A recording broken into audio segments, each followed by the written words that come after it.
These are some of the most exciting PS5 games currently in development that I need to play right now. Hey folks, Aidan from Push Square, and yes, in today's video we're looking at some of the most exciting upcoming PS5 games that I just cannot wait for.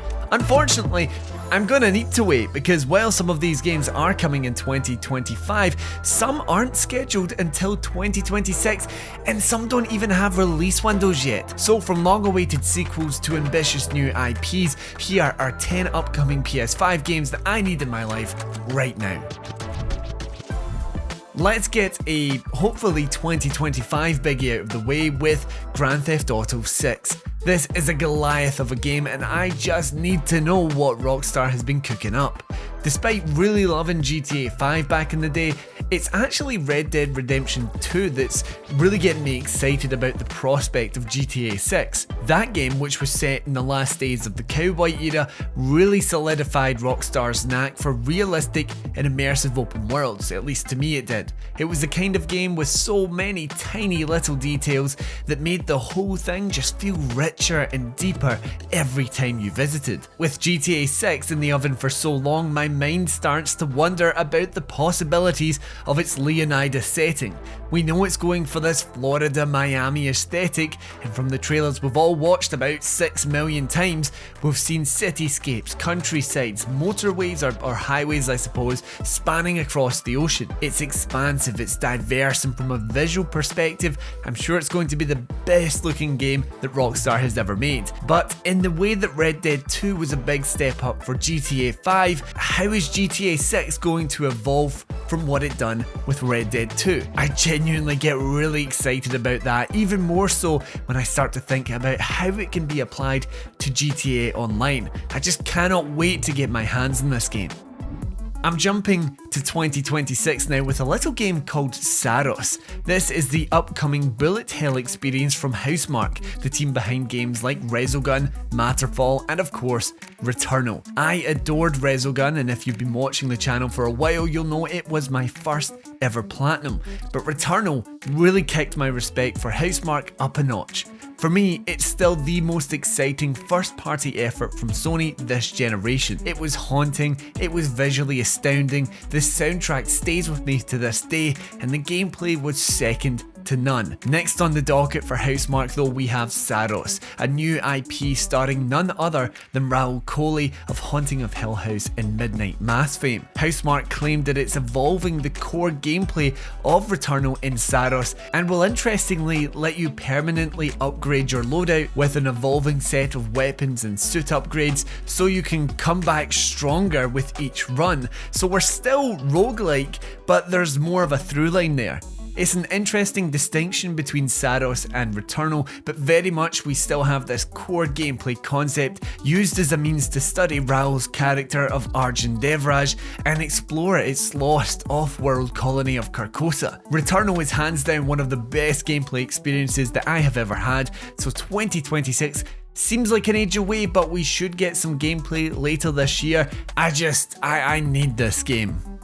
Let's flip back to 2025 with Ghost of Yotei, the anthology sequel to Ghost of Tsushima. That means we've got the new setting of Izo surrounding Mount Yotei, which is modern day Hokkaido by the way, and a new protagonist in the form of Atsu. It's set in 1603, so we're jumping ahead a few hundred years, and that in itself is really exciting for me. Sort of like Assassin's Creed in a way, it allows developer Sucker Punch to play around with the series, with new worlds to be introduced to, new mechanics that maybe couldn't be in the original, and new characters and stories to experience. I know some people will be upset about Jin Sakai not coming back, but as much as I love stories that span across multiple entries, and I love Jin as a character too, there is something freeing about a singular, focused story and setting. And it doesn't need to face that video game cliche of, oh, you've built up your character to legendary status, but for gameplay reasons, you are now a weak little nobody that needs to be built up again. I'm excited to see the ways in which Sucker Punch actually improve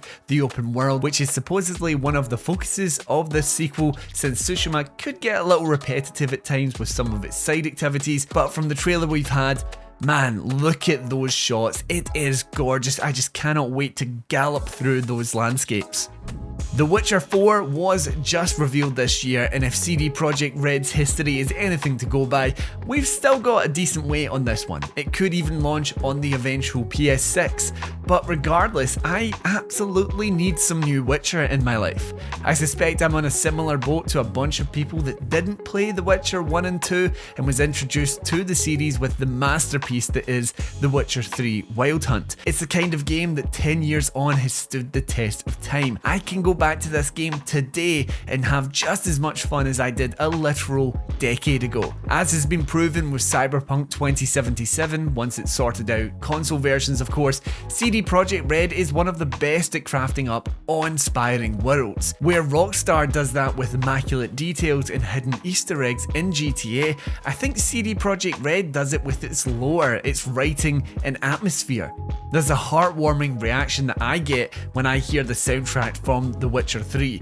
You feel the history of its towns and villages, and the way that Cyberpunk allows you to feel its world through dialect. It's unlike anything any other developer is doing. With all of that, I'm incredibly excited to get to revisit the world of The Witcher, even more so with the new protagonist of Ciri. It makes sense to me too. Geralt has been quite neatly wrapped up with the base game and its DLCs, and Ciri is the natural next protagonist, so now we basically get to see the world through a new character's perspective and with a presumed time jump as well. How has the world changed and evolved? What kind of storytelling advances will CD make? And of course, how will it all look with the bells and whistles of late gen PS5 or, like I said, maybe even the PS6? Anything CD does now is immediately up there, and I hope it's learned its lesson with the dodgy launch of Cyberpunk. Light No Fire is the first new game from Hello Games since No Man's Sky launched in 2016, and it's a crucial evolution of that open galaxy formula. Swapping out quintillions of planets for one singular planet may seem like a downgrade, but it's actually more exciting. It's now set in a fantasy world and features a lot of the stuff that you can find in No Man's Sky, like building, mining, exploring, new outfits and ships, well, I mean dragons in this case. That means you have one big shared world, and how that all works technically, I do not know, but it fills me with such childlike excitement. Imagine you and your mates have made a home for yourself in this fantasy world, but you actually hear online that a bunch of people have made this sort of town on the other side of the planet, so you trek across an entire continent together within this game. I have no idea if that's actually possible in Light No Fire, but that's a place that my imagination goes to with its premise, and I really hope that's the kind of thing you get to do. And considering how well Hello Games has built out No Man's Sky, the scope and possibilities of a new game from them seem endless. I really do hope that this singular planet can become an expansive and evolving world that changes not just based on the mechanics that the devs give to us, but also the players. Who knows how it will pan out, but I am so ready to see more of this game. The next game from Insomniac Games could be a real doozy, and I need to know how things are going to pan out with this take on the angry little slasher Wolverine. There are some details out there about the game from the horrid Insomniac hack from a while back, and I don't really want to speak on that stuff. I much prefer when a game is just shown off in the way that the devs intended. I don't want to see some developer gameplay with missing assets and so on, but the sheer pedigree that Insomniac has displayed this gen with Miles Morales, Ratchet & Clank, and of course Spider-Man 2 show that Insomniac just makes fun games. Whether it's the combat, the story, the graphics, the exploration, this team kills it across the board, and Wolverine is potentially a new exciting chapter in this dev's history. My big things really come down to, will it be as violent as it should be? Are we going to see any form of dismemberment? And what kind of setting and story will it have? I like New York, don't get me wrong, but I'm ready for something new, and I think there's so much potential when it comes to this specific character, of course with the whole non-aging thing. I've got full confidence that Insomniac will knock it out of the park when we finally get our hands on Wolverine. Death Stranding 2 on the beach is the closest game to release out of the lot, but it doesn't make that wait any less excruciating.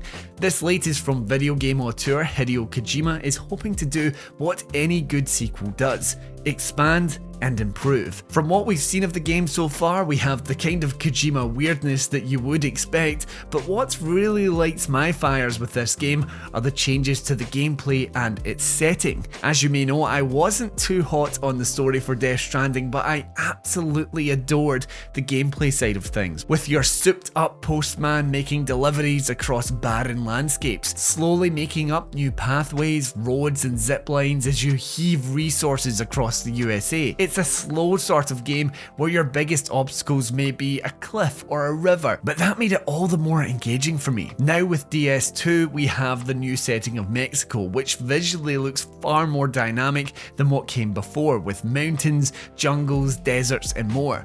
Graphically, it looks unreal and I cannot wait to see this thing running on the PS5 Pro. There are some notable mechanical changes too, like seemingly the ability to take off your backpack and leave it aside, obviously freeing up movement as you sneak around the BTs. Then there are environmental changes like flash floods, fires and landslides. Anything to deepen the traversal delivery mechanics of this world is a step in the right direction for me, and I cannot wait to connect the whole place up with all of my various roads and zip lines. Arcane Leon has made some of the best games of the last couple of generations, from PS5's Deathloop to PS4's Dishonored 2. Its next game is a curious one, not what I would have expected from this storied developer, but Marvel's Blade excites me nonetheless. Now, I know what you're thinking, Aaron, Microsoft owns Bethesda and Arcane, and therefore Marvel's Blade is going to be an Xbox exclusive. What I say to that is, yeah, quite possibly, but also quite possibly not. With the way things have been going with Xbox exclusives, I mean, we're literally getting two big ones dropping on PS5 the month that this video is releasing. I think there's a good chance that we see Marvel's Blade arriving on PS5, maybe not on launch, but it will come, I have faith. But to speak on the game for a moment, what we know so far is that it's a mature, single-player, third-person game set in the heart of Paris, where obviously the character is torn between the land of the living and the powers of the vampiric people. Now, when you combine both Arcane Leon's pedigree with the killer premise of Blade, I think there is some phenomenal potential with this game. You've got to assume there will be some stealth, immersive sim mechanics in there, but I do think this will be a vastly different game from Arcane's previous work. But put it this way, a Blade game sounds awesome, but a Blade game made by Arcane Leon is even cooler. Who knows what form it'll take, but Arcane Leon just doesn't really miss. I need to look at some gameplay ASAP. Maybe it's because of the recent release of Hitman World of Assassination on PSVR 2, or maybe it's just because it's a really cool idea, but I cannot stop thinking about IO Interactive's Project 007. We've seen like nothing from this game beyond the gun barrel announcement, but there's no denying that the Bond IP and IO's penchant for silent assassinations is a match made in heaven. Can you just imagine levels carefully crafted to the size and scale of the Hitman reboot trilogy, but all with the whimsical, slick and sexy nature of a spy series like Bond? When I think of Bond, I think of using a grapple hook phone to sneak through the vents in the opening level of 007 Agent Under Fire. I'd love to have that playbox feeling with all of your cool spy stuff and nefariously designed enemy bases. I am curious to see which era of Bond they are leaning towards. Are we going for slick Brosnan or gritty Craig? And furthermore, how will it tackle the series' action sequences? Because getting into combat in the Hitman games was always kind of against the point. Either way though, the silence surrounding this game is killing me. I think we could be hearing about it sooner rather than later. I mean, I really hope so, but man, what an exciting premise. Now, these haven't really been in an order, but this for me is the big one. Intergalactic, the Heretic Prophet is a game I needed yesterday. At the time of this video, it's been 5 years since we got a brand new Naughty Dog game, and it's been 12 years since we got a new IP from them. You don't need me to tell you that this slot makes some of the best games that you can play on PlayStation, and that makes Intergalactic one of the most exciting games regardless of how far away it is. I'm kind of hoping it's a little bit closer than we all think, with potentially a 2026 release date.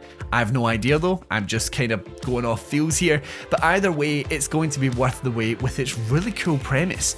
Set in a sci-fi world inspired by the likes of Cowboy Bebop, we play a bounty hunter called Jordan, who crash lands on a planet that has been cut off from the wider universe for the last 600 years. No one knows what's going on there, and no one knows what led to this communication blackout. If Jordan hopes to escape this planet, then she's going to have to figure out what happened that caused it to be cut off from the rest of society. With rumours that this game is inspired by Elden Ring, it already sounds like Naughty Dog has put a lot of work into the environments and the culture, with religion playing a big part in its story and the wider world being adorned by real world brands like Porsche and of course Sony. Also, from the tiny little bit of what I suspect is gameplay, it looks like combat will be melee focused with this incredible looking Soundwave beam sword. It's ticking so many boxes from the little that we've seen so far, so I need this game in my life right now. So those were my 10 games. What are yours? Is there one particular game, no matter how far away, that you are just dying to play? Let me know down in the comments below, and while you're there, remember to like the video and subscribe to the channel. Also, if you're wondering why Elder Scrolls isn't here, I kinda think that's firmly a PS6 era game, to be honest, so I left it out. But anyway, thank you as always for watching, and until next time, I've been Aaron, and this has been Push Square.